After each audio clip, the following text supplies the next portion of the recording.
Jangan mau ditakut-takuti polisi, suruh urus dulu tuh Verdi Sambo. Sepanjang kita tahu apa yang kita lakukan benar, kita tidak merugikan orang lain, jangan mau ditakut-takuti dengan pasal. Jangan pernah anggap enteng suara.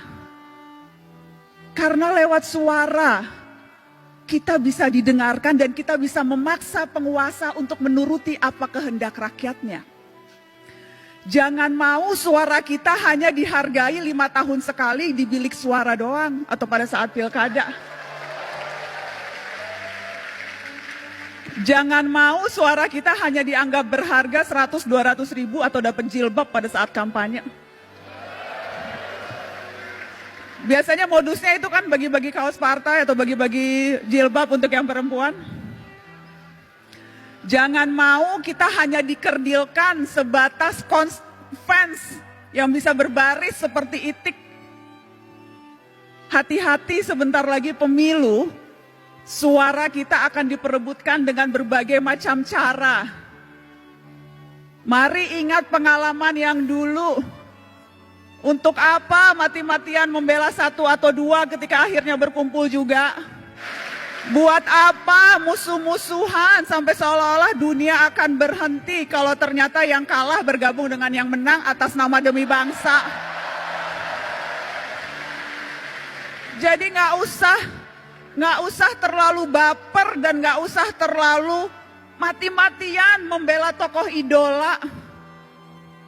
Karena sekali lagi, hitung-hitungan mereka terkadang bukan kita, hitung-hitungannya untung rugi, Pak. Untung rugi kalkulasi politik aja. Karenanya jangan mau dimanfaatkan hanya suara di 5 tahun sekali, tapi gunakan suara itu terutama di hari-hari ini. Ketika ancaman kita untuk bersuara mungkin saja akan dibatasi lewat rancangan kitab undang-undang hukum pidana di mana semua bisa kena.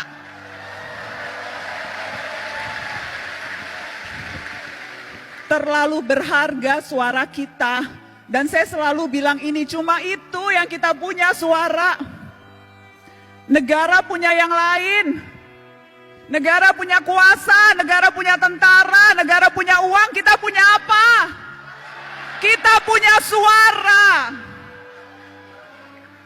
Dan yang harus kita waspadai adalah ketika kita terlalu takut dan berusaha mengecilkan suara kita, padahal yang kita butuhkan justru teriakan-teriakan. Jadi ya, menjadi pemimpin, menjadi presiden itu bagus, niat mulia. Tapi perhatikan suara-suara orang yang juga tidak punya kuasa, tetapi kalau berkumpul bisa berdaya. Jadi mari rapatkan barisan. Mari rapatkan barisan dan jangan mau ditipu-tipu. Jangan mau dipergunakan hanya suaranya, tetapi ketika kita menuntut hak-hak kita yang paling dasar, sedasar kebebasan berekspresi dan berbicara, itu kita tidak didengarkan. Tetapi kakak mau menegaskan ini adik-adik. Pergerakan jangan hanya sebatas kerumunan. Pergerakan terutama gerak mahasiswa, jangan hanya sebatas kumpul-kumpul berkerumun. Ya, demonstrasi perlu dan harus terus dilakukan kalau memang strateginya seperti itu. Anak muda hari-hari ini adalah anak muda yang seharusnya pintar memilih dan memilah informasi, mana yang sampah, banyak sampah sekarang di dunia maya, dan mana yang fakta.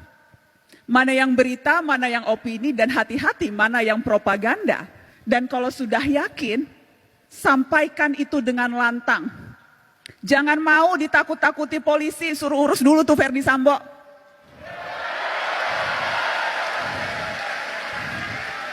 Sepanjang kita tahu apa yang kita lakukan benar, kita tidak merugikan orang lain, jangan mau ditakut-takuti dengan pasal. Kita juga bisa belajar pasal-pasal, kita juga tahu apa hak-hak kita sebagai warga negara. Kalau tidak tahu, cari tahu. Jadi jangan mau gampang ditakut-takuti. Dengan cara itu, kita bisa berdaya dan kita bisa memberdayakan orang lain.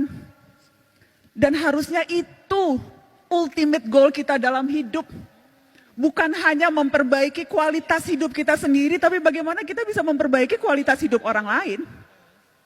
Dan itu bisa dilakukan tanpa jabatan formal, tanpa jadi presiden, tanpa jadi menteri, tanpa jadi anggota DPR, tanpa perlu pangkat yang tinggi.